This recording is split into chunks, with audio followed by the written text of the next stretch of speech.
Good afternoon and welcome to UnitedTV. This is Kemal Erkan. We are back to our weekly live events. There were 2 weeks we were off. There were some other events that we were able to actually be part of. So back to reality. So we are here in our new settings. So we are still trying to make certain things better. So we'll see how things are going to work out. We still don't have a sponsor or anyone is funding us yet. So with the limited resources we have, we'll get better in time. So we are going to continue with the same format that we have. One of our business development resources is going to help me with questions, and then we'll go through the current items, current issues that we have in US and the global issues in terms of the changes with the Trump administration and other discussions that we have, which will have full impact on economy. So we'll start. So, as mentioned, we do have around 4 or 5 different topics to get to today. But before we actually dive into those, we're going to start with just what's been going on over those past 2 weeks. As we know, Kemal was out of the country traveling to our Turkey office. So, Kemal, if you want to begin with your Turkey trip, any of the office updates that happened there, and also any notable updates outside of the office relating to Turkey news.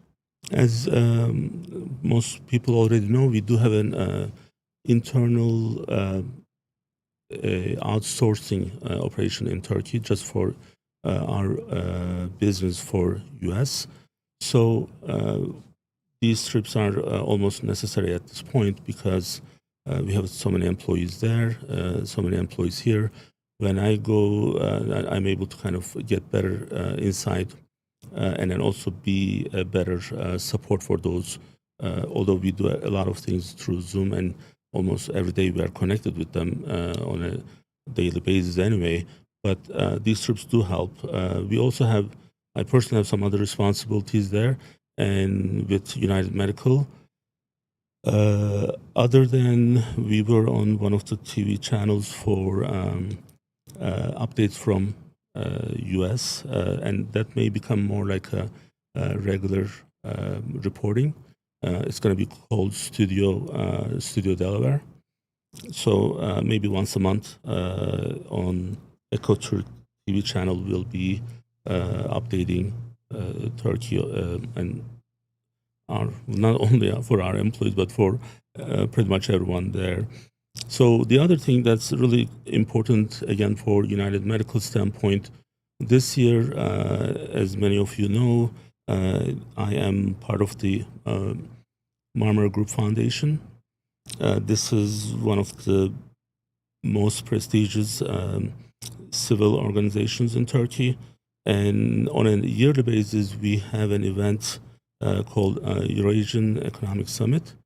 Right now, we have, I believe, over 35 confirmed guests from different countries at the minister level, former prime ministers, and it's going to be a wonderful event. And United Medical is one of the sponsors this year, other than my own contribution. It is going to be, we are going to be covering the healthcare related items as well as the energy. It's going to be an interesting event for us because it's going to be my first time. We are also trying to get one of our congresswomen, well, we have one, Sarah McBride or Lisa Rochester, to join the event as well. Haven't had any confirmation yet, but I'm hoping that we will be, at least one will be joining us, hopefully. Okay. So. And then just planning ahead, when do you think would be the next time you're back in Turkey? It's going to be for the Eurasian Summit, and it is May 7 and 8, so I'll be there in the first and second week of May. All right, perfect. All right, so we're now going to dive a little bit into these topics. As we mentioned, we're going to be covering the U.S. updates, obviously various news topics going on with the new administration. So one of the first areas that we're going to jump into here is the USAID. Their disruptions and global consequences. So those who are not familiar, the USAID is the Agency for International Development. So to begin, if you could just give us kind of a snapshot of what's going on here with the to USAID and why these disruptions matter so much? So, um, we have been covering politics for a while now. Either we were just strictly looking from the political standpoint and also from the economic standpoint, pretty much trying to put an independent perspective of what's happening in US and in the world. So when the administration changes, one of the things that I always believe that countries like US wouldn't have as much changes as like other countries because we have a very well structured, well settled structure in place. So that is changing actually. So that is not the case anymore. So now I don't know how many people have told me this. They always have this connection between me and Elon Musk because we talk about him a lot, and then we used to love him a lot, but now we are trying to kind of put a little bit distance, just because not because he's part of the Trump administration, just because some of the kind of exaggerated behavior that I'm gonna just call, where I'm like, okay, so that's not what we have seen for all these years, and all of a sudden there's a different personality came out, and it's I remember this with Tom Cruise, I think 10 or 15 years ago, where it used to be cool to like Tom Cruise, and then all of a sudden when he got crazy and then jumping on the seats when on one of the talk shows, then everyone was kind of trying to put a distance on him. So I kind of see something similar in the today's landscape, and there are still a lot of things that's not answered. Now, going back to the actual question, because they're kind of related, why these changes are important. I think U.S., regardless of who's running, we need to make this decision whether or not we want to get involved or not. Right? These USAID, why did we even start doing them? Right? So we can just close all the doors and all the outlets and then just stay where we are, and then we don't have to have anything to do with the rest of the world. Well, that's not the reality. Well, we want something from those those countries, and then you can't really get into that and then not get your hands dirty. So that means you have to be participating in certain things in order to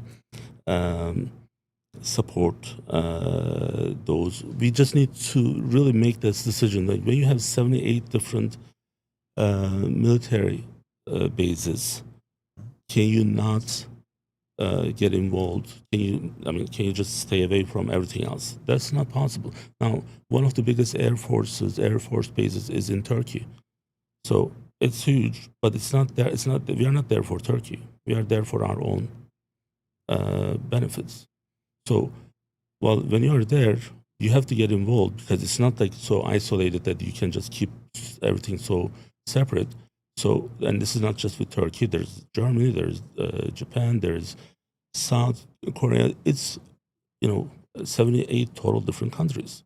Well, Turkey, for example, they have now military base, I believe, in Djibouti, right? The country, the one next to Ethiopia. I think Djibouti. So the Somali, they have Air Force military bases now. Why are we really trying to help them? No. There is a benefit for Turkey to be there. So then that's why they're there. So when you get involved like that, some of these things, yes, they look kind of looking at how they are being spent is one thing, but cutting them off without a good plan, I don't know that's gonna get us where we want to be, because there's only 4 years, and in that 4 years, you may remember before the election and right after the election, I thought Trump administration was going to be in a really good place to make a lot of things,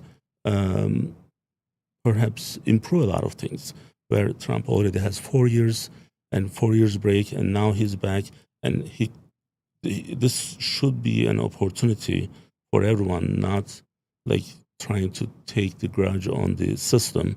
So I'm hoping that there will be some balance at some point.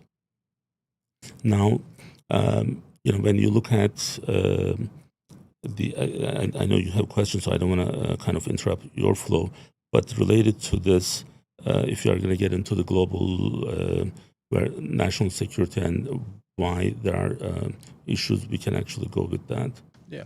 So that's actually the order we're actually planning to go in. So as you mentioned, they were touching on national security and kind of some of these vulnerable communities out there, as you mentioned, some of these countries that people maybe not even have heard of. So the question following with this is, how do you see these funding or policy roadblocks affecting both the U.S. national security as well as those vulnerable communities that we just before mentioned?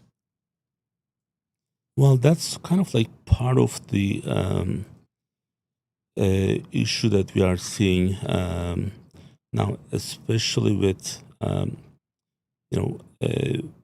again, when there's unlimited funds, how that's being spent, that's a concern. But how that's being monitored is another concern, right? So if we don't have an after plan and just cut everything off, like, are we really gonna, do that? Like, one of the reasons that we are in a peaceful society, supposed to be, is because we have a system in place where we actually have, we cover people's health insurance. 30% of the state of Delaware, is on Medicaid. So if you don't provide that, how are you going to actually walk on the street, or how are you going to drive, or how are you going to actually be in social places? So you can't really just cut off all these things without a good plan. So when I think taking extreme actions is always going to backfire. That's at least what I believe in. So now, no one is saying that take people in and put them in the 5-star hotel in New York. It's $1,200 a night, and then fund those from the government funds. That's criminal. So, right? But there's that balance. Threshold, sure. Mhm. So actually, as you're maybe hinting towards it there, could this reduced engagement by the U.S. open the door for other global powers to then kind of fill in that aid vacuum? So as you're saying, if the U.S. is adjusting its, current standing, is somebody else going to step in and take that spot as an opportunity, or Well, it's just a natural fill? that's already happening in Africa. So who's the biggest investor in Africa? China. So you don't have to whisper, you can say it's China. Why? Because there was an open market. Who's the second biggest investor in Ethiopia? Probably China. No, they're the first. The second biggest one is Turkey. Why? Is because there's an open spot there. So now, I think you and I, we covered this back in 2022. China built this African Union building for, I believe, $200 million. Remember that? Yep. And then what did they do? They actually have all the servers were being backed up in China, Yeah. and then because they wired the place, so they give $200 million building. In return, they got all the information that they have. But there's an open market there. There's an opportunity. When you leave these, when you are going to, of course, invite other countries to take that role, and that's what's happening in many places right now. So this also, especially with the energy issue and those limited minerals, that's definitely needed for supporting today's technology. You have to be in control. So if you want to cut off $40 million aid for some African countries, but then if you are making trillions and you are risking that, I would question that. So, and I know Trump is smart enough to know this better than I, and Elon Musk definitely benefits from this. Remember the one we covered with the battery, lithium battery for In the Congo. the cars? Congo is the country that you have to have some control there in order to get what you need. So again, you have to get dirty. Not dirty in a way that I didn't mean that in a negative way. So if you are gonna need something from them, you have to help. So that's in the sense of that. I think that's what has to happen. I see. So I think kind of related to this, also big in the news now is the Department of Government Efficiency. So I think Daj, is it? Daj. I think this is the most news coverage that this particular department's had in quite some time. So if you're able to walk us through the idea, basically what is the functionality, purpose of the Department of Government Efficiency? What is it meant to do? And why is there so much controversy currently happening in the news surrounding it? So this is the organization supposed to be overseeing all these efficiencies with the government spending.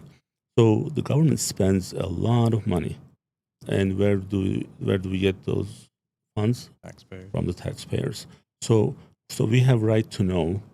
Now I can tell you, when you live in this country, this may like now, especially going back and forth with Turkey, getting to know the system back then, because it's been 26 years that I haven't been there, like physically full time. Of course, going there for other purposes is one thing, but doing business is a total different thing. They don't pay taxes, so they don't. So the guy drives a $600,000 SUV, and his tax record shows 0. Okay, this is not. I'm not exaggerating. This is a fact. So, and it's not one person. Okay, so now we pay taxes here, and when I tell them this, they really don't really understand how can you pay that much tax? I pay 39% of my income as a tax. No buts and ifs or anything. 39% goes. So when you pay taxes, Yep. What's your percentage? 25, 28? Something. Yeah. Then you have right to know how that money is being spent. Exactly. Right? So that's what the efficiency is. So, well, if you are actually sponsoring some crazy ideas and some fantasy in a way, then of course we have right to know what that is, and there has to be the transparency, and we have to sum. So again, still they need to be a little bit more careful, but I think there's a lot of waste. So now this is not confirmed, so I don't want to kind of well, let's see actually, because it's pretty bad. If it's true, it's bad. So let me see if I can find it very quickly for you. So it is just so crazy how this money is being spent. So, all right, let's see. It's set up.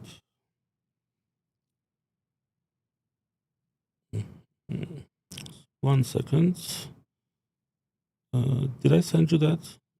And this is, just so everyone's aware, this is large amounts of money. It's not by any means small, insignificant side funds or purchases, so to speak. I think we're touching on like the Sesame Street one.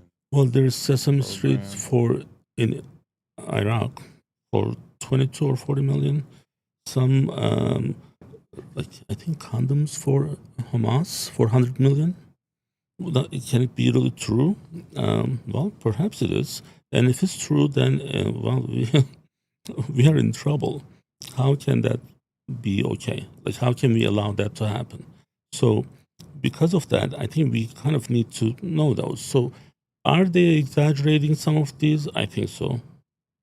Because if that's the case, like, these were probably happening in 2016 to 2020. It's not a new. These are not new operations, and so I'm sure it's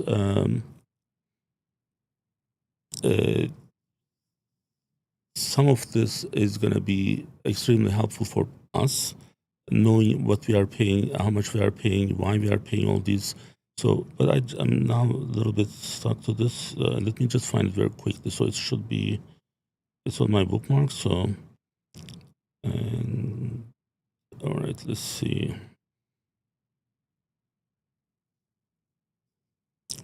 One more round. Maybe I can just toss this other question out there as you're looking for it, just because obviously it's on the same topic. But the question we have here is, what specific metrics would we use to judge whether or not the DOGE is actually making government more efficient or just redistributing the inefficiency of this spending? So, well, actual findings, right? So what's going to make that is actual findings. So if we have this much waste in place, making a significant impact, positive impact in terms of, what's being cut, as long as they make those available to us quickly, then it's fine. So so I find it now. So I'm going to tell you how crazy these things are, how much we spend in with these stupid places. So like sponsoring or funding some transgender study in with teenagers in some South American country, that's a criminal. That's criminal. That's bad. So we can be, if these are true, this cannot happen. So, and if it's not happening, if someone is lying to us, then we also know, we need to know that as well. But the thing is, I think it's happening. Why are we giving $260 million to the Soros Foundation? $260 million. And then the way that we understand up to this point, if he was using his own money, well, he's funded by the US government, apparently. And he got the medal before he left. Why, right? So that means these things, my suspicion is, are correct. These things are happening. So the measure, again, is going to be basically just sharing with us what it was and what it is today. And just like we do it with every other data, very simple. So we spent 2 trillion and now we are spending 1 trillion. And these are the projects. Make it some public portal available for everyone to access. And remember, we used to have that US that calculator. It's almost like a real time. Make it available. So that shouldn't be that difficult. So, but if you are, there's like one guy these days, I'm kind of fighting on Twitter with him. He constantly attacks Turkey and President Erdogan. And I look at his institution, like where he works. It's a non-profit, but they're not putting who's funding them. They're not transparent about who's funding the organization. So I'm sure they are getting money from so many different places. Why can't it be open if it's a non-profit? Right? So this is that simple. So just make a public portal and then everyone can see, whoever wants to see it. Now, public, we don't want to, I'm not going to worry about people misunderstanding. I'm just going to say the way it is. Public also is not so smart either. So I met an individual who's 30 years old, lives in Delaware, and he did some work for me, not under United Medical. He doesn't know who Lisa Rochester is. So the first African-American senator in Delaware, he's like, I have no idea who that is. He's African-American, 30 years old. Okay. So that means most of the public really don't care, even if you make that portal available. But you and I, we can check and at least see what's happening, and we can keep them honest. Yes. Sounds like the transparency there is the key thing, just to have that availability if desired, as you're mentioning. Shifting into our next topic here is going to be regarding the economic shifts and tariffs. So again, another news topic that we're hearing a lot about, all these taxes going on, importing on these imports that are coming in. So keep hearing about these new tariffs. can you clarify how they directly affect day-to-day expenses for the average American here? So these are again all political maybe games, I'm going to say. So the anger is sweet. We want to sometimes just act on the moment and then just go after our anger, our feelings.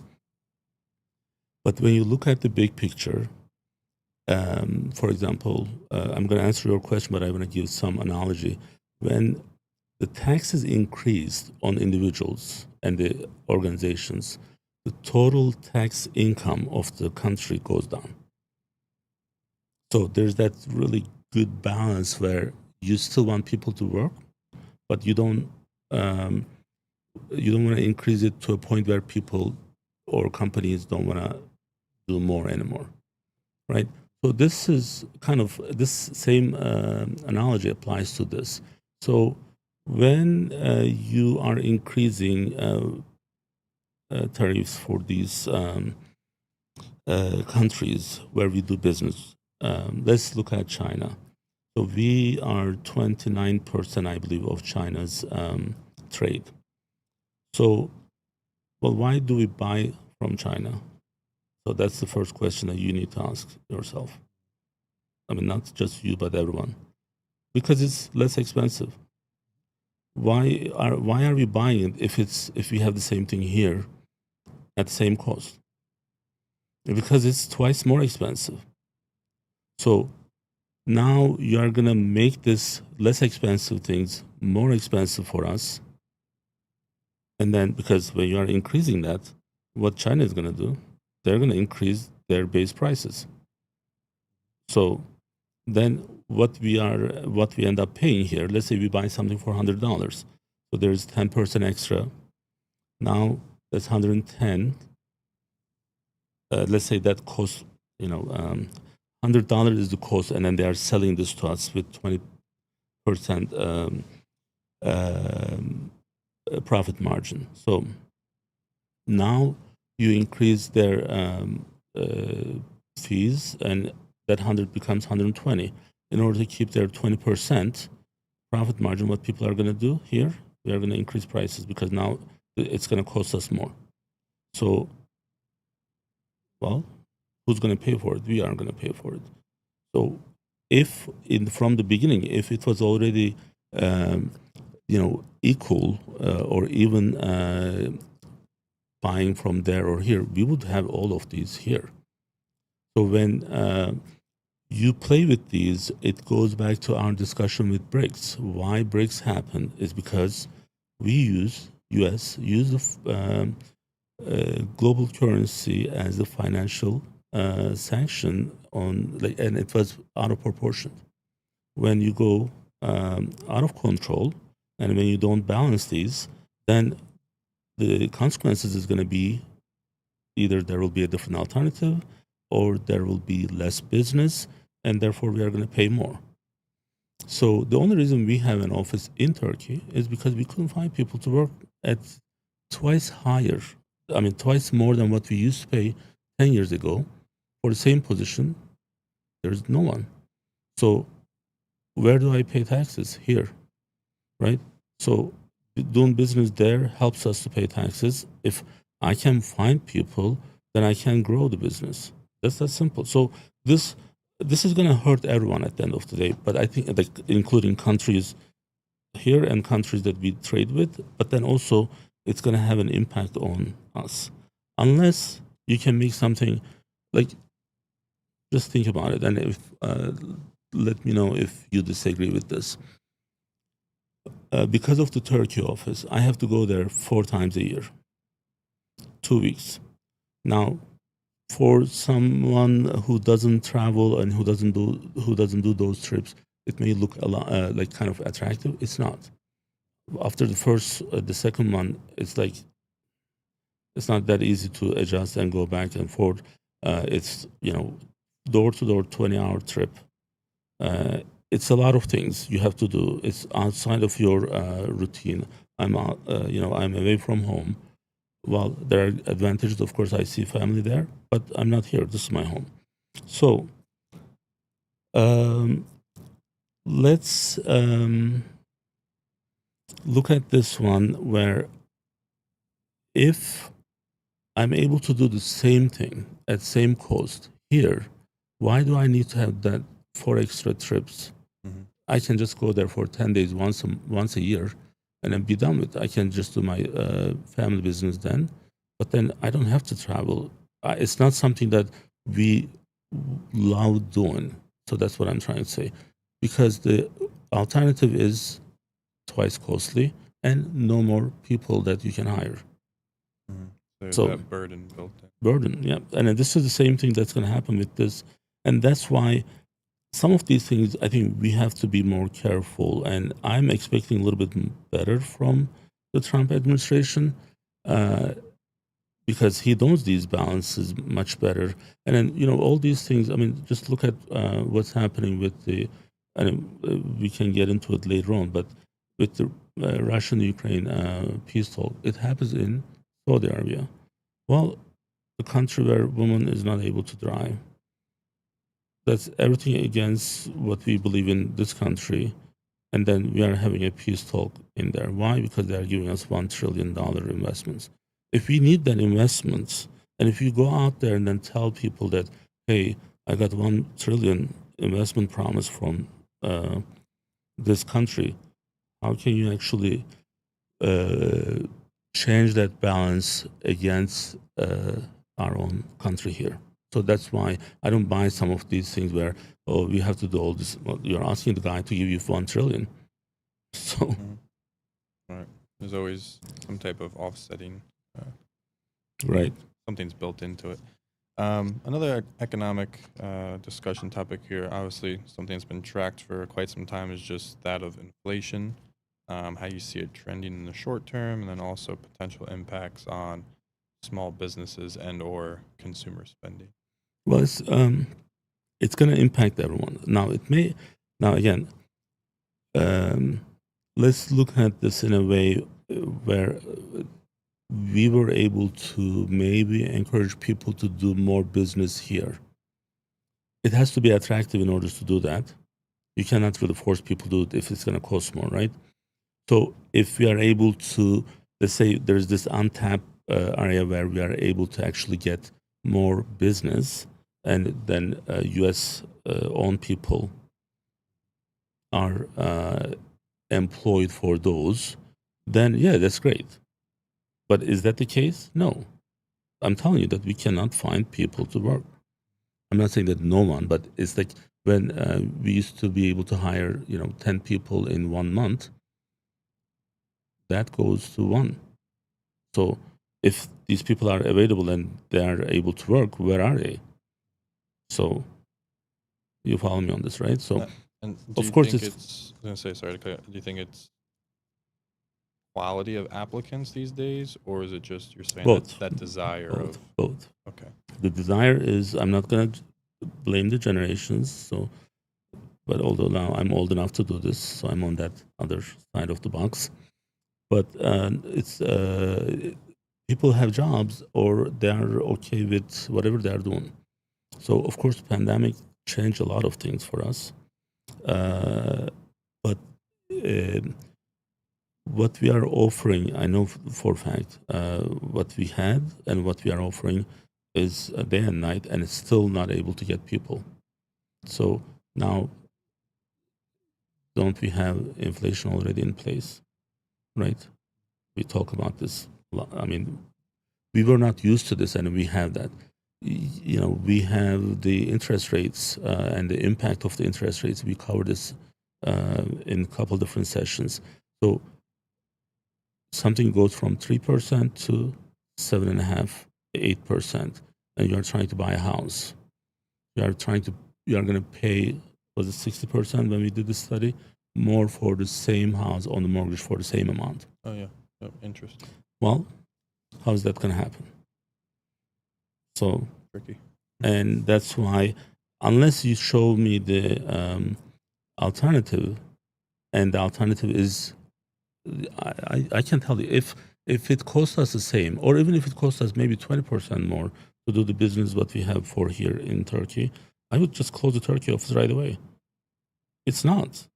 So how can you tell Apple or those giant IT companies to close their offices in India when that's going to be 12 to 20 times more cost to do business here, Yeah. right? So it's kind of like the supply and demand, like. Yeah. So to follow that up, actually, it's branched into the audience focused perspectives, but one of the questions there kind of saying for viewers who are maybe worried about job security or these rising, prices and whether it's grocery or gasoline or your everyday expenses, I guess advice on how would they manage that? What could they be doing to better Well, prepare? I think we are going to wait and see, honestly, because I want to be wrong in so many ways when I actually criticize the administration. We did this with other administration before. I mean, if it's right or wrong, we are going to actually try to look at it if this is going to help us. If things, right now, to me, things are kind of like unknown. So I'm hoping that Trump knows something better than I, and when he does something, it's going to actually help. Now, when he said we need to be in control of the Panama Canal, like that was a good move. You like it or not, it's a good move for US because it helps us. And Greenland, we definitely need to be in control of that place. That's a good move. But when you say I'm gonna make it more expensive for us to get these things by penalizing them, yes, we are going to get more money, but what if they increase the proportionate amount and then they still make the same amount? Whatever we are making on one hand, people are going to pay more to buy them. Therefore, these day-to-day, what's going to happen is going to be more expensive. So, but I think in 6 months, I would say by June, we'll probably see how these things are going to work. Now, one of the things that we also have seen is the administration now uses these almost, and the other one did it too. Again, they all do it from their own angle, so from their own perspectives. So, like when we said we are going to do this with Mexico and Canada, then we said that we are going to do it, and then all of a sudden there's a 30-day extension. And then with that threat that we have put out there, they said they promised to invest on the border security. So that was a good return. But going through that process and decision may not be the right thing. Mm-hmm. But forcing them, like when I was on the Turkish channel, Turkish TV the other day, I was telling them, and they kind of missed that whole point. Our border with Mexico is better protected than Canada because Mexican government, every time something comes here, any supply, they have to do almost 80% audits. They have to check whatever is coming here, 80%. So things still are happening, but guess what's happening from Canada? None. They don't audit them. They don't actually open the boxes. They don't check what's in there. They don't open the containers. It's I think it was 5 or 6%, very low number. So what happens? A lot of things were coming actually not from Mexico but from Canada. Mm-hmm. Fentanyl is one of them, the drugs, and other things were coming from Canada. So not from Mexico. So now if Canada doesn't actually invest on the border security to protect us here, and they don't do their job, that's a problem. So that's now by using this kind of at a limited level already paid off, but going through the whole thing may not. Definitely. As you said, a few months into it, you can see kind of how these things play out with some actual results. Do have a bonus follow-up our personal insight question category here. So kind of going back to one of our first topics with the USAID, says from your experience, what's one real world example that shows just how vital the USAID programs can be? So again, that's the Agency for International Development. So if you had any example off the top of your head, or This is more with what's happening with EU. No, this was related to the USAID disruptions and those global consequences. Just if there is, a real world example of that, you know. In terms of the cutting these, well, again, the influence is what we are going to lose, right? The Right. soft power is, you cannot really undermine the soft power. What soft power is, I'll give you an example. So Turkey opened their borders to Syrian refugees for more than 10 years. Okay. Now, you'll see where I'm going with this. Now they took the Assad regime down. I think it was more 13 years maybe. So now there's a new administration there with the people who were actually who were forced to leave Syria, right? Because Turkey had the most number of people, they not only just kept them in the refugee camps, but they also allowed them to participate and assimilate in Turkey. They went to colleges, they went to schools. So now almost 10 cabinet members in Syria, they have done their undergrad in Turkey.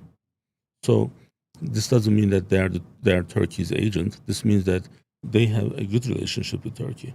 They probably appreciate what they have done, what we have done for them in that time. So this is a soft power that you cannot buy this with money. And the U.S. has that already in many countries. Like when you go to South Korea, and I haven't gone there, but my couple of really close friends are from. It's all U.S. So if you stop some of these things around the world, the influence and the culture and what we are able to do today, that's all that's going to be impacted. Mhm. So can we afford that? I don't think so. And then our final topic here, as you were kind of hinting towards that, regarding the European and the U.S. tension, and also related to that, Turkey's role or Turkey's limited role, as they were previously more involved in some of these, you mentioned peace talks or even just relation or suggestions of compromises and what can be solution based. Where do you see that update kind of Well, that tension? so one of the things, and I know Dr. Erkan is probably here, and if he's listening, uh, one of the things that he and we always talk, and then I remember talking these with you, hypocrisy is so out of control. This is not just with countries, this is not just with this society or that. I think all over, from the individual level to the countries, there's this full hypocrisy and double standards. Okay.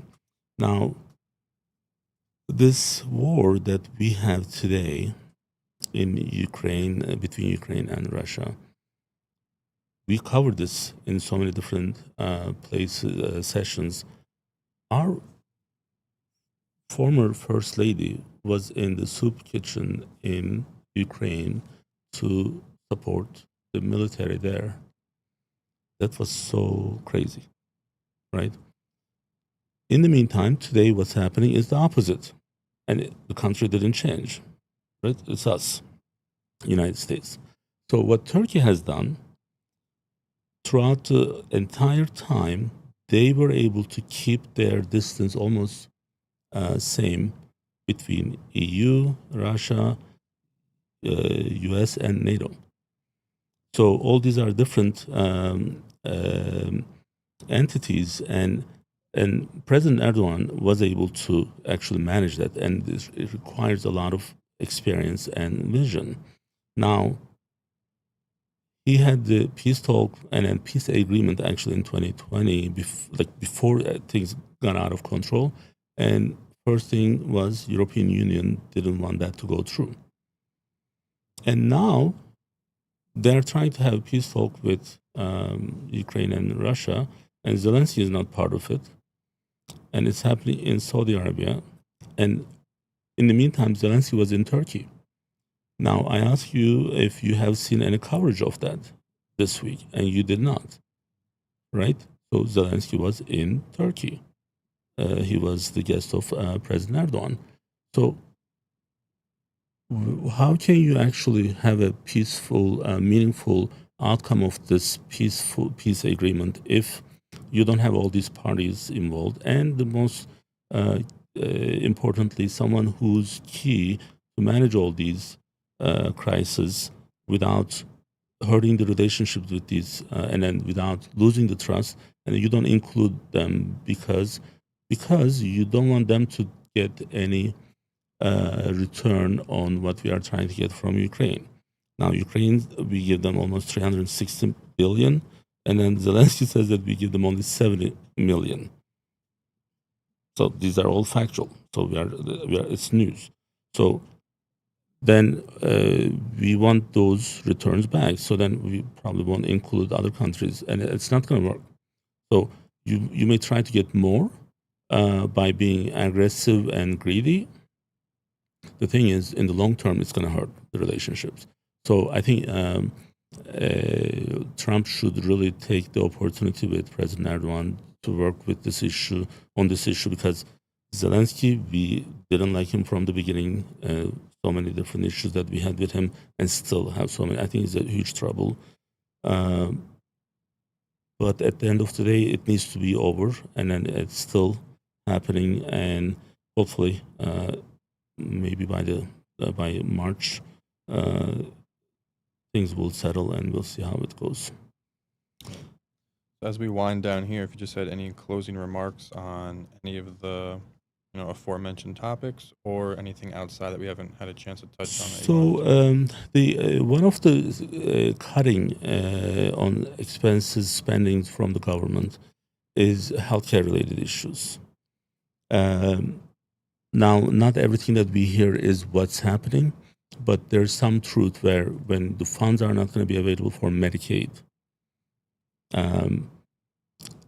I want young people, and I have two of you in this room, to remember that in order to have a peaceful society, you have to have certain standards for even those who have no financial means, and that means if it means that we need to pay a little bit more taxes to keep the peace in place, that's what needs to happen. But when you start actually playing with Medicaid, I'm not saying that you should be paying Social Security to a 140-year-old person. I'm not saying that. So I don't want to mix the apples and oranges. Those, whoever allowed that to happen under their watch, and if it's a lot of money, definitely they should be turned into the legal system. But when you look at the Medicaid population, this is a vulnerable population. They already have financial issues. They already have social issues. Social determinant of health is something that we covered for 4 years now. You are part of our case conferences on a daily basis. You see what happens with these patients. When you take the Medicaid away from these people or limit them, that's going to become a very big issue for a lot of us. So hopefully, I want kind of Trump and Elon Musk to calm down and just take their time before they make unreasonable changes, to be more careful so then people don't get these anxieties. And I'm not talking about myself. So a lot of people out there, they have issues with some of them are right, some of them are not. We just want to make sure that we are finding a balance. And that's what I'm hoping that Trump administration will get at some point. Very good. As we're looking forward to the future, we do have some guests confirmed, and other ones that we're still sorting out dates for. I'm not sure if you want to touch on just who those people were and where they're from. So we have to reschedule Sima Verma. So she is, I believe, end of March. Now, for those who may not really understand how difficult to get her, she's huge. So when she was in charge of CMS, her budget was 1.5 trillion. That's 50% larger than Turkey's GDP. So getting her and not getting last-minute cancellation is tough, but they promised us that it's going to be happening in the 4th week of March. Yep. Now, and I also got another email from them, and her team was asking on her behalf for some other projects with us. So I'll make sure that she's here for that time. Now, we are now opening our horizons in different areas. So we are bringing two college university presidents, and the first one is going to be Dr. Tony Allen, and he is the president of Delaware State University. He's going to be with us next week. Then we have John Carney as a mayor. He's coming back this time as a mayor on the 7th. And on the 14th of March, we have the president of Deltec, Mark Baynard. He's going to be with us. And also another interesting thing that we are going to have on the 28th of February, one of our patients from our bariatric program is going to be with us in the studio. We appreciate her being available and making the trip. So we'll be able to talk to her about what's happening with her process after the bariatric surgery. And then I'll probably cover some of those with Dr. Erkan's session. So we have a full schedule coming up. We invested a little bit on this studio. So Ethan is doing a really good job. And I know the Turkey team, Ali and John, they have put in a lot of effort with the new streaming software. And hopefully things are just going to get better from where we are. So, well, that's all we have for today. Dr. Erkan is probably waiting for me, and 2:58 right on time. So we'll see you next week, same time at 2 p.m. Thank you.